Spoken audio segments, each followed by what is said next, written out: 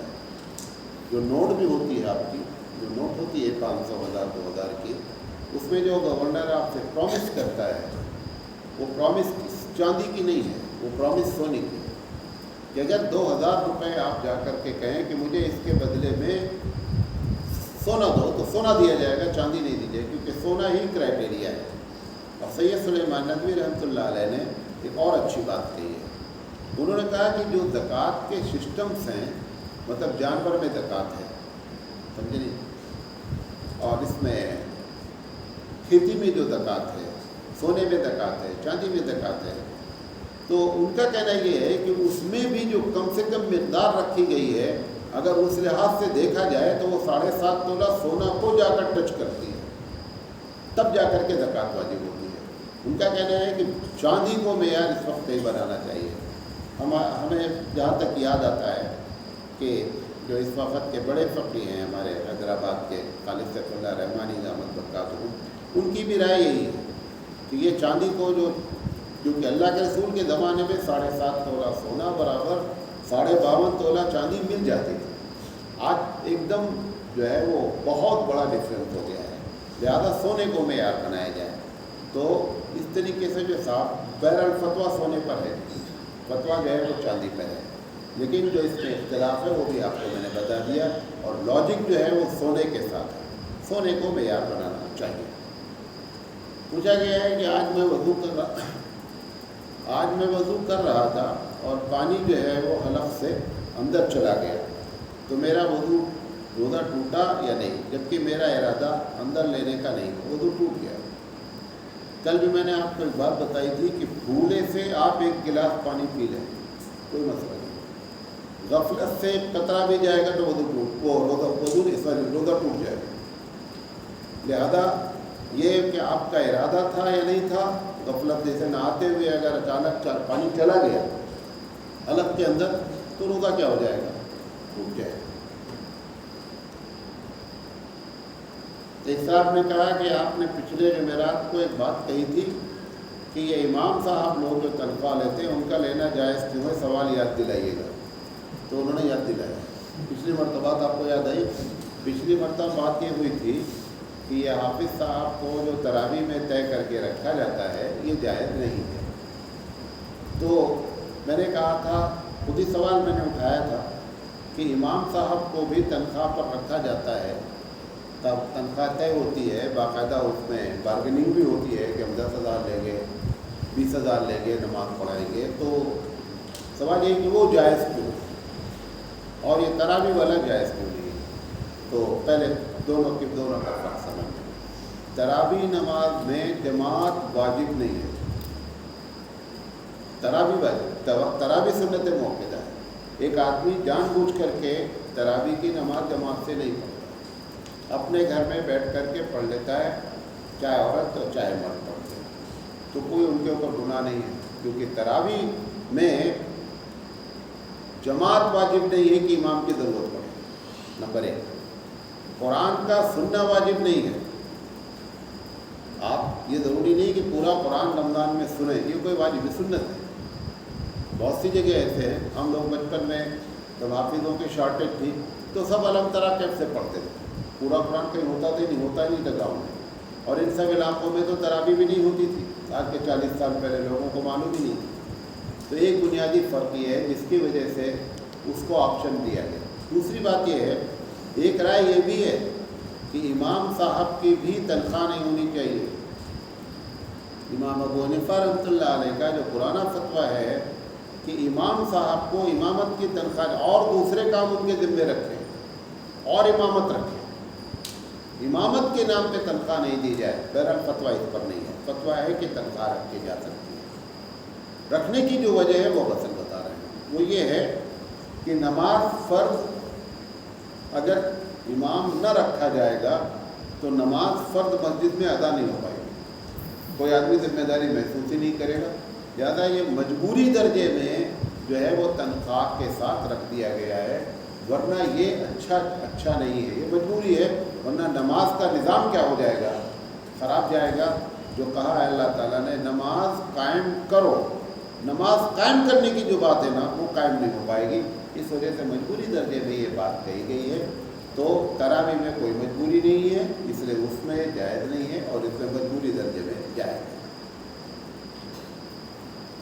پچھلے ہی ہفتے کے سوال سے ہے کہ آپ نے بتایا تھا کہ اگر جو ہے وہ کسی کا روزہ ٹوٹ گیا خاص کر میاں بیوی کے ملنے سے تو کفارہ لازم ہے، تو انہوں نے کہا آپ نے یہ نہیں بتایا کہ کفارہ دینا کتنا۔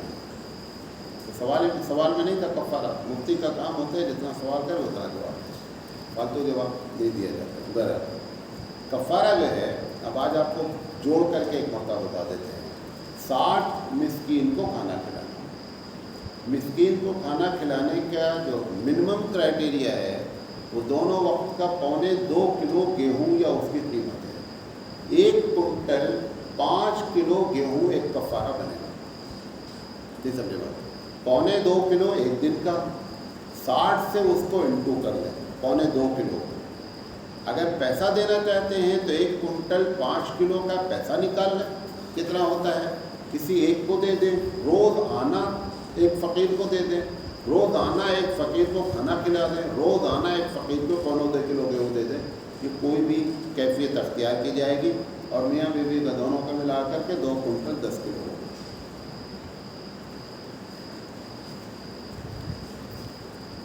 پوچھا گیا ہے کہ ہم نے 10 دن میں تراویح ختم کر لی ہے، اب ہمارے اوپر سے تراویح ختم ہو گئی ہے کیونکہ ہم نے قرآن سن لیا۔ یہ بہت بڑی غلط ہے، تراویح الگ میٹر ہے، قرآن کا سننا الگ میٹر ہے۔ یہ جس چکر میں لوگ بڑے بڑے، ابھی تو میں بمبئی گیا تھا، وہ ڈرامے ہیں، اللہ تعالیٰ حفاظت فرمائے۔ ایک جگہ پہنچے بھائی صاحب، اور مجھے اتفاق سے وہ پارا یاد تھا، پورا پارا بندہ پڑھ لیا، ہم پکڑ ہی نہیں پائے، یعنی اتنا فاسٹ جا رہا ہے، آپ نہیں پکڑ پائے تو ٹھیک بھائی، آپ کو یاد نہیں ہے، ہم کو یاد تھا وہ پارا، پورا پارا ہم کو یاد تھا، ہم پکڑ نہیں سکے کہ امام صاحب کون سی آیت کیا پڑھ رہے ہیں۔ یہ جو کچھ بھی کیا جا رہا ہے اس سے کچھ حاصل ہونا، یہ فارمیلٹی ہے، بلکہ یہ قرآن مجید ایسے لوگوں پر لعنت بھیجتا ہے، پڑھنے والے پر بھی لعنت بھیجتا ہے اور سننے والے پر بھی لعنت بھیجتا ہے۔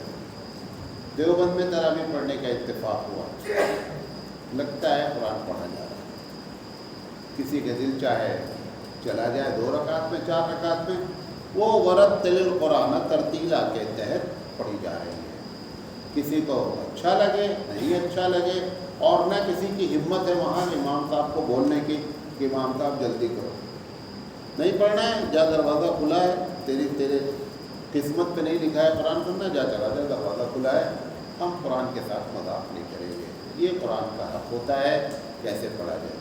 اب دوسرا مسئلہ کر لیا، بعض لوگ 3 دن میں اور 7 دن میں اور 10 دن میں قرآن ختم کر کے اب تراویح ہی نہیں پڑھ رہے ہیں، عشاء پڑھ لیے، عشاء پڑھنے کے بعد پوری رات اپنا جو بھی کر رہے ہیں اللہ معلوم، اور یہ سب وہ لوگ ہیں جن کو گپے مارنا ہے، عبادت کرنے والوں کو تو عبادت کرنے کا شوق ہوتا ہے نا، یہ سب مذاق اڑایا جا رہا ہے، ایک پکنک ہے، کچھ بھی نہیں ہے، صرف پکنک ہے۔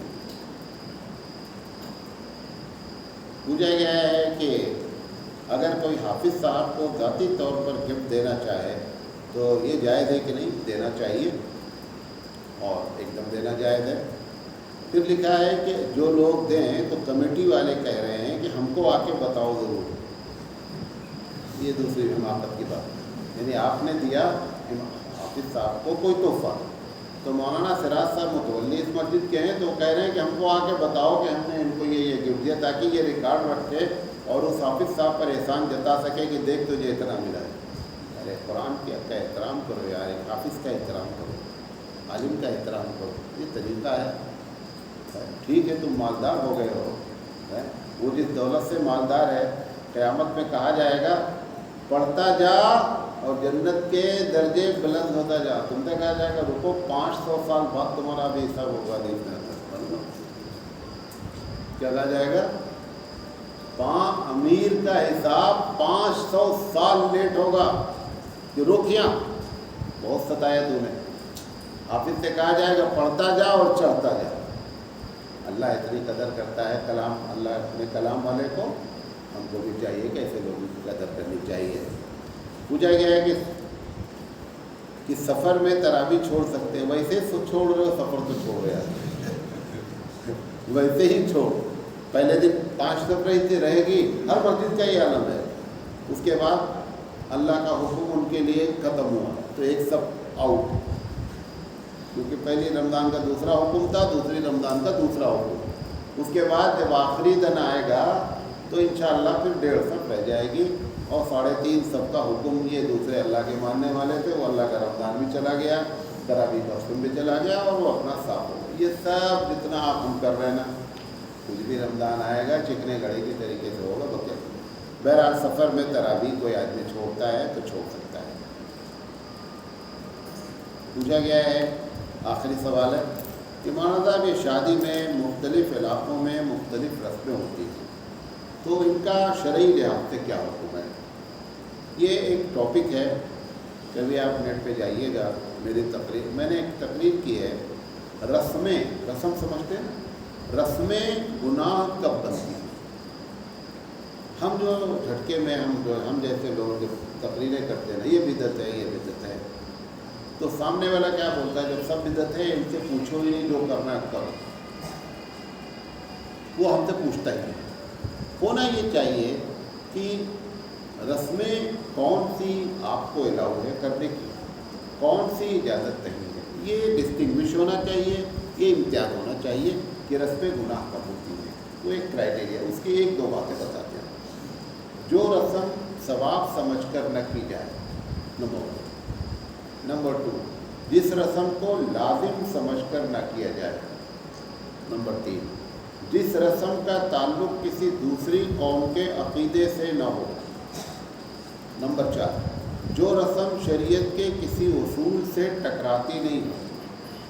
اگر ایسی کیفیت ہے تو وہ رسم اگر کوئی کرے گا تو اس کو شرک اور بدعت کا گناہ نہیں ملے گا. اب اگر اس رسم میں فضول خرچی ہو رہی ہے تو اسراف کا گناہ ملے گا. اگر فضول خرچی نہیں ہو, مثال کے طور پر لڑکیاں آپس میں بیٹھ کر کے یہ ہے کہ ہم جو ہے دلہن کو مہندی لگائیں گے, اس میں نہ کوئی غیر محرم بھی نہیں ہے, وہاں پر کوئی ہنگامہ نہیں ہے. اگر وہ اپنے گھر کے اندر بیٹھ کر مہندی لگا رہی ہیں تو تھوڑا سے موت کو اور خوشی کے ماحول کو الگ الگ رکھنا. ایسا ہر وقت نہیں کرو کہ لگے ماتم بھی چھایا. خوشی کو خوشی کی طرح رکھو اور موت کو موت کی طرح رکھو. تو اگر ایسی رسمیں ہیں تو اس میں کوئی وہ بات بھی نہیں ہے, شریعت سے ٹکرا بھی نہیں رہی ہے, لازم بھی نہیں سمجھا جا رہا ہے, ثواب بھی نہیں سمجھا رہا ہے, کسی قوم کا سمبل بھی نہیں ہے.